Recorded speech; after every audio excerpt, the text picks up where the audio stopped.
Thank you, Tim. It was beautiful. So last week we started the 4 agreements, actually the 5 agreements, because they added a 5th. And we pretty much covered be impeccable with your word. Today, throughout this message, we're going to be looking at don't take anything personally, don't make assumptions, always do your best. And the 5th agreement, which is very important for this time, be skeptical, but learn to listen. This is both a challenging and an inspiring time to be alive. Images before me of massed people, a world focused on illness that some say is ravaging the bodies and minds of the world. Others say even the images are fake. The government is inflating, some say deflating the numbers. The media is increasing the fear of pandemic. And in the midst of all of that, images of police brutality spark an uprising of peaceful marches. Then, in the midst of that, looting and violence alongside the largest and most sustained worldwide peaceful protests in human history. Many of them led by youth. In case you don't have this iconic image, let me give it to you.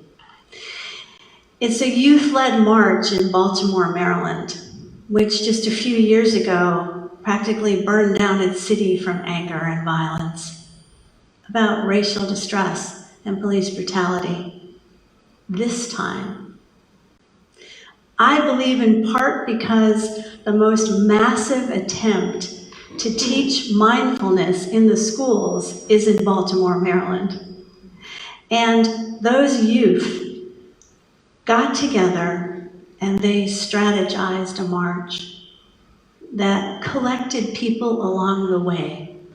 So the image I have is a sea of young, colorful faces standing and chanting in front of the city hall. And people came out and joined them. And then they went and took a knee, kneeled in front of the police station. And the police came out and joined them. And then my favorite image is the police helping to close down the interstate so that thousands of peaceful marchers could march in the name of George Floyd, a black man, a common person, not a famous one, not someone you would know from the entertainment industry or from sports, just an ordinary man who died under the knee of a police officer. The next image I have in my mind that I want to hold is of his daughter, Gianna, 6 years old, on top of the shoulders of her father's friend as she watched the people chanting her father's name and spontaneously said, "My daddy changed the world." These are powerful, iconic, and symbolic images of our time. Monumental changes are occurring on all levels and in all aspects of our lives, and are demanding us to be spiritually prepared and emotionally prepared for whatever comes. For many of us in unity, and for many of us on the spiritual path of all traditions, these practices that we've been cultivating for many years are now necessary, are now essential for our daily mental, physical, and emotional well-being. Martin Luther King once said, "The ultimate measure of a person is not where they stand in moments of comfort and convenience, but where they stand at times of challenge and controversy. The true neighbor will risk position, prestige, and even their own life for the welfare of others." in dangerous valleys and hazardous pathways, they lift some bruised and beaten others to higher and more noble lives. Martin Luther King did not take things personally, and he was not one to make assumptions or judge simply by appearances. He would never have been able to accomplish what he did if he had such a small lens. His life required him to rise above all pettiness, all trivial drama, for the higher good of humanity. Martin Luther King marched on courageously for only 39 years, but he raised his voice to inspire us to higher values and virtues in this country and in the world. You may not realize this, but he worked tirelessly to end world hunger. He worked diligently to end the Vietnam War, and he worked with his heart and soul to alleviate suffering based on systemic racism that he saw and he experienced daily in his life.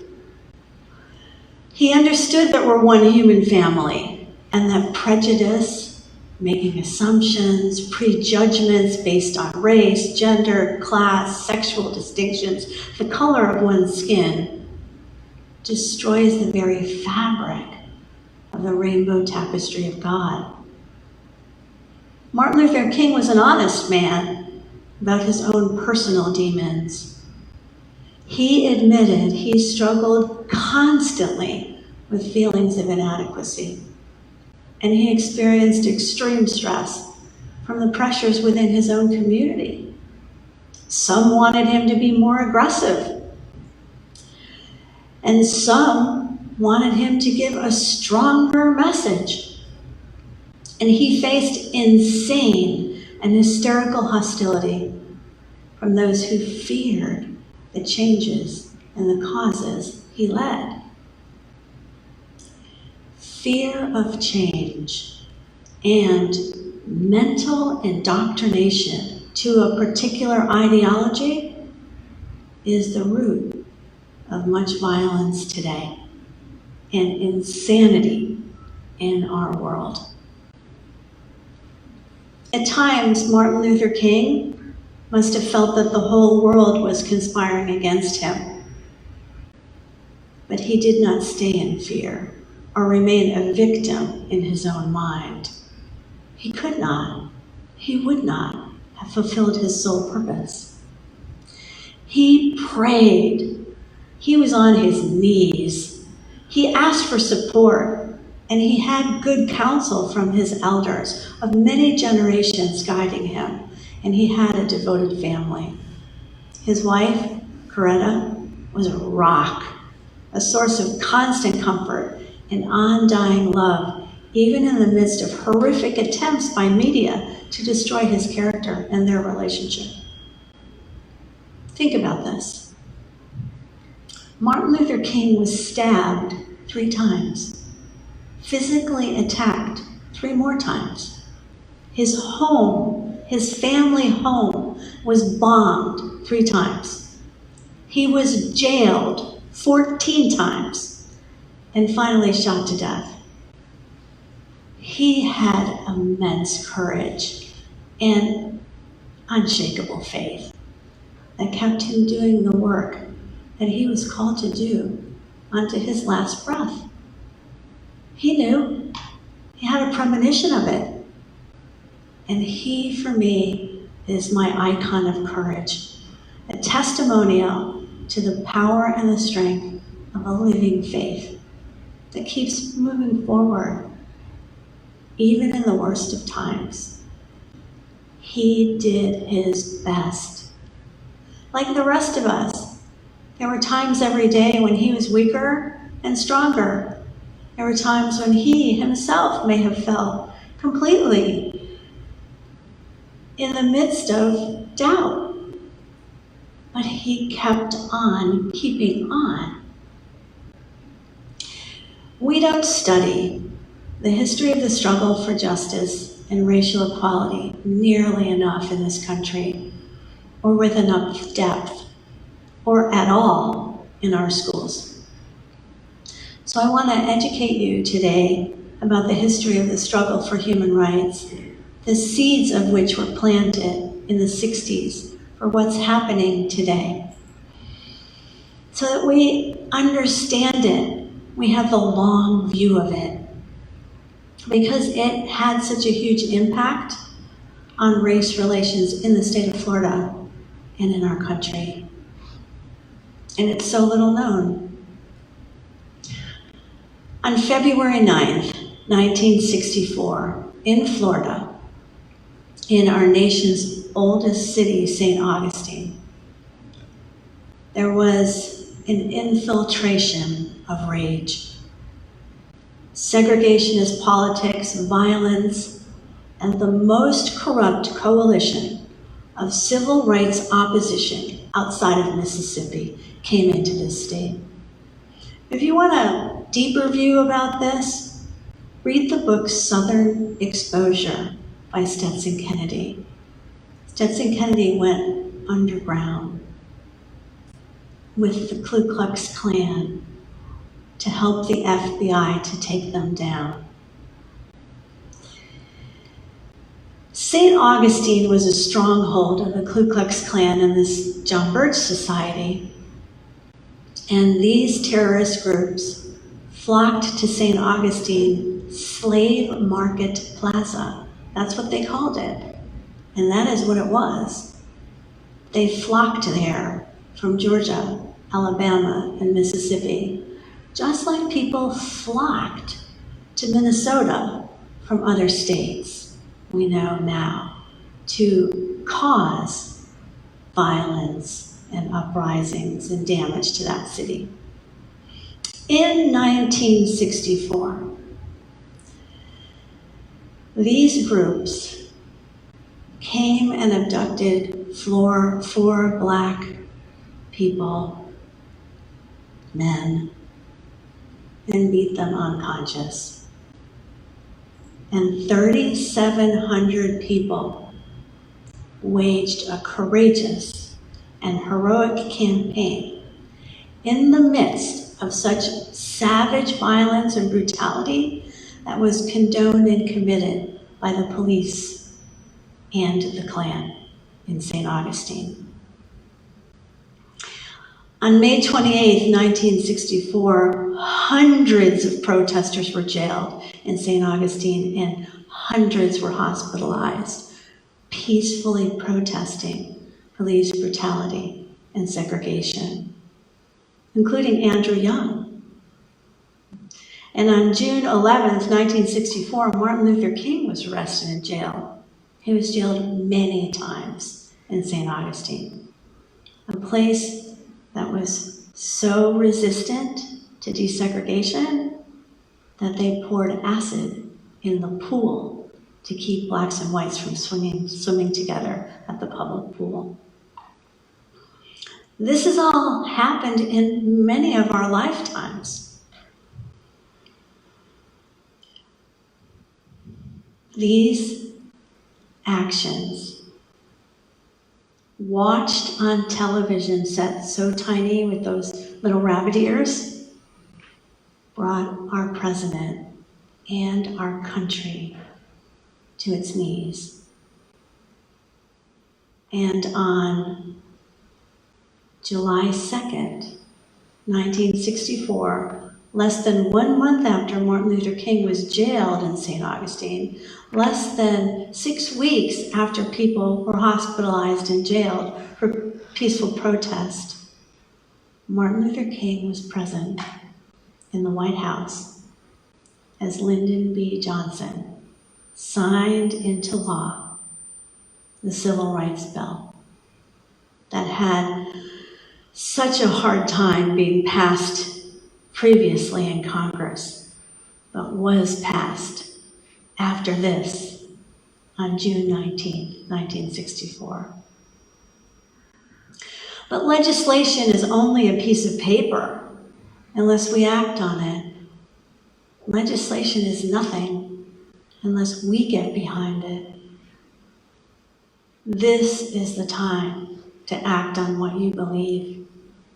This is the time to reach out for one human family. This is the time to dig deep into your own prejudice, into your own passivity, into your own privilege, and rise higher. It's so obvious that there is a far greater thing going on than we can currently see. We need to look beneath the surface, not judge by appearances, and pray for understanding. We can have it, and we can move humanity forward. Some new ideas along these lines are this. I think this came from Marianne Williamson or Carolyn Mace. Only the Divine Mother could send the world to their rooms to focus on their health. Divine order is bringing forth what needs to be healed at this time, when everyone is so focused on social media. Some people are taking time to learn new ideas. We all saw the death of George Floyd on our phones, computers, and big screen TVs. Just like our ancestors saw before us the police brutality of peaceful protesters in 1964 in St. Augustine on their tiny tube television sets. Let those images wake us up. This is a time to let go of arrogance, negativity, entitlement, multi-generational trauma, and prejudice, prejudgment. It's time to let go of taking things personally and look at things individually. We're not the same. We haven't had the same life experiences, but we're not that different. And each of us has to look into our own soul and evaluate and contemplate. Because racism is a systemic problem, and it's an individual human challenge. So stay open-minded. Every individual that heals contributes to the healing of the whole. Beware of simple, pat answers, which are often the immorality of the intellect. You know, there's some truth in every bumper sticker, but it's not the whole truth. And there's some truth in every slogan, but it's not the whole truth. Think paradoxically. In fact, I give you a challenge. Listen to someone who completely disagrees with you and find the common core you have. Try to argue from their point of view. Listen. Discern. That's the fifth agreement. Be skeptical, but learn to listen to other people.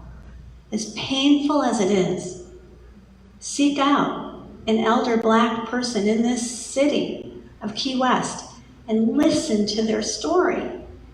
It may bring you to your knees. Do you know there isn't a single Black teacher at Key West High School today? So we have to guard our mind from indoctrination and always question authority. And something that's really been in my heart since I got on my knees at an African American, actually Bahamian church a few weeks ago for 8 minutes and 49 seconds on a hard floor. When I was there, I thought to myself, this is a long time. If you see injustice for 8 minutes and 46 seconds, do something about it. 8 minutes and 46 seconds was enough time to save that man's life many times.